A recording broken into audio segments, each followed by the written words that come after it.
નમસ્કાર વિદ્યાર્થી મિત્રો, પરીક્ષામાં ખૂબ જ પૂછી શકાય એવા આઈએમપી દાખલા પ્રકરણ 14 સંભાવનાના દાખલા દર્શાવતો આ વિડીયો છે. વિડીયો ગમે તો ચેનલને લાઇક અને સબસ્ક્રાઈબ જરૂર કરજો. એક થેલામાં 3 લાલ અને 5 કાળા દડા છે અને આ થેલામાંથી એક દડો યાદચ્છિક રીતે કાઢવામાં આવે તો તે દડો લાલ હોય અને લાલ ન હોય તેની સંભાવના કેટલી? હવે જ્યારે સંભાવના પ્રકરણનો દાખલો આપણે ગણતા હોય તો પહેલાં આપણે એનું સૂત્ર લખી દઈએ. સંભાવના બરાબર પ્રયત્નની સંખ્યા છેદમાં પ્રયત્નની કુલ સંખ્યા. પછી આપણે લખીએ કુલ પરિણામ. હવે અહીંયા આપણે દડા છે તો અહીંયા આપણે લખીએ કુલ દડાની સંખ્યા. પત્તા હોય તો પત્તાની સંખ્યા, લખોટી હોય તો લખોટીની સંખ્યા. કુલ પરિણામ તો કુલ પરિણામમાં કુલ દડાની સંખ્યા છે તો 3 દડા છે લાલ અને 5 કાળા, તો 3 ને 5 8. એટલે આપણને ગણવામાં પહેલાં સૂત્ર લખીએ અને પછી કુલ પરિણામ. કુલ પરિણામ જે હોય એ આપણે છેદમાં આવશે. હવે અહીંયા આપણે 2 ઘટના છે તો પહેલી ઘટના છે એ. તો પહેલી ઘટનામાં દડો કેવો છે તો કે દડો લાલ હોય. હવે લાલ હોય તો લાલ દડા કેટલા છે? 3. એટલે લાલ હોય તેવા પરિણામ છે 3. તો આપણે લાલ દડા 3 અને કુલ દડાની સંખ્યા છે 8. એટલે સંભાવના થશે 3/8. હવે બીજી ઘટના, જેને આપણે ઘટના બી કહીએ, તેમાં લખ્યું છે કે દડો લાલ ન હોય. દડો લાલ ન હોય. હવે જે કુલ દડા છે 8 એમાંથી લાલ નથી તો લાલ કેટલા છે? 3. જેની ના પાડી હોય એને કુલમાંથી બાદ કરવાના. કુલ દડા છે 8, એમાંથી લાલ દડા છે 3. એટલે કુલમાંથી જેની ના પાડી હોય એને બાદ કરીએ તો 8માંથી 3 જાય તો 5. એટલે આપણને 5 અને કુલ દડા છે 8. એટલે આને આપણને એની સંભાવના મળશે 5/8. આવો જ આપણે એક બીજો દાખલો સમજીએ. એક પેટીમાં 5 લાલ લખોટી છે, 8 સફેદ લખોટી છે અને 4 લીલી લખોટી છે. તો પહેલાં આપણે સૂત્ર, પહેલાં હવે સૂત્ર લખ્યા પછી આપણે કુલ લખોટીની સંખ્યા. તો કુલ કેટલી લખોટી છે તો કે 5 લાલ, 8 સફેદ અને 4 લીલી. તો સરવાળો કરીએ તો 8 ને 5 13 ને 4 17. એટલે કુલ લખોટીની સંખ્યા થશે 17. એટલે છેદમાં આવશે 17. પહેલાં સૂત્ર પછી કુલ પરિણામ.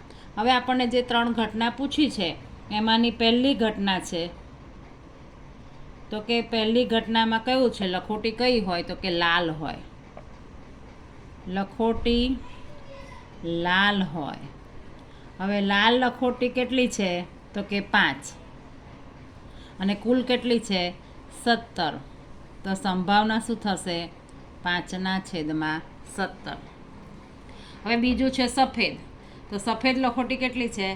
8. એટલે 8/17. અને ત્રીજું છે લીલી. તો લીલી કેટલી છે? 4. તો હવે આપણે બીજી ઘટના કઈ છે? લખોટી સફેદ હોય. તો આપણે અહીંયા બીજી ઘટનામાં લખીએ ઘટના બી. તો કે લખોટી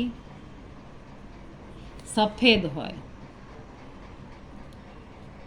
તો સફેદ લખોટી જે છે કેટલી છે? 8.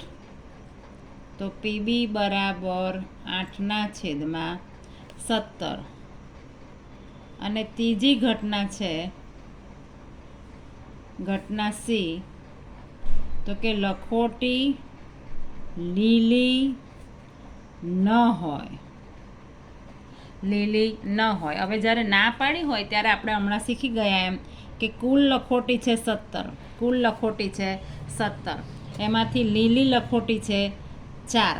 કુલ લખોટીમાંથી જે લખોટીની ના પાડી હોય જે કલરની એને આપણે બાદ કરવાની. તો 17માંથી 4 જાય તો 13. તો આપણને ઘટના મળશે 13/17.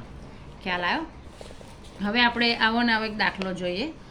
એક ડબ્બામાં 3 ભૂરી, 2 સફેદ અને 4 લાલ લખોટી છે. તો સૌથી પહેલાં સૂત્ર આપણે હમણાં જ ગણ્યો એકના એક સરખી રીતના દાખલા જોઈએ તો તમને વધારે એનું યાદ રહી જાય. એટલે આપણને અહીંયા કુલ લખોટીની સંખ્યા તો કઈ કઈ છે? 3 ભૂરી વત્તા 2 સફેદ વત્તા 4 લાલ. તો કુલ કેટલી થઈ?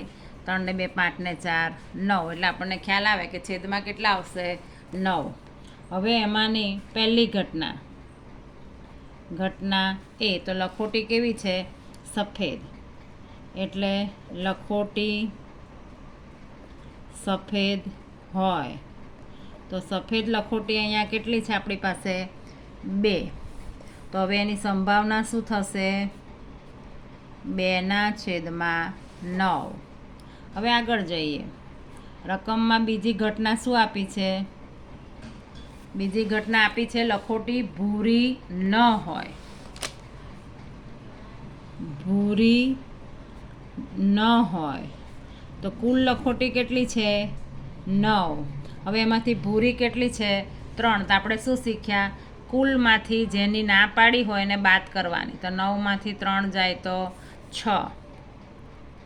તો PB બરાબર 6/9.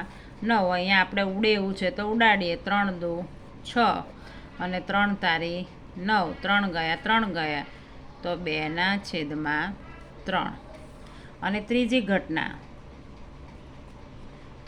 ઘટના આપણને આપી છે તો કે ત્રીજી ઘટનામાં શું કીધું છે? લખોટી લાલ હોય.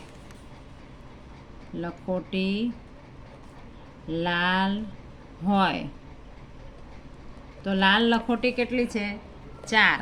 એટલે લાલ લખોટીના સંખ્યા છે 4. તો એની સંભાવના શું થશે? લાલ લખોટી 4 અને કુલ લખોટી 9. તો એની સંભાવના થશે 4/9. વિદ્યાર્થી મિત્રો, વિડીયો ગમે તો ચેનલને લાઇક અને સબસ્ક્રાઈબ જરૂર કરજો. વિડીયોને શેર કરજો. જુલાઈની પરીક્ષા નજીક આવી રહી છે. આ દાખલા ખાસ તૈયાર કરજો. Thank you very much.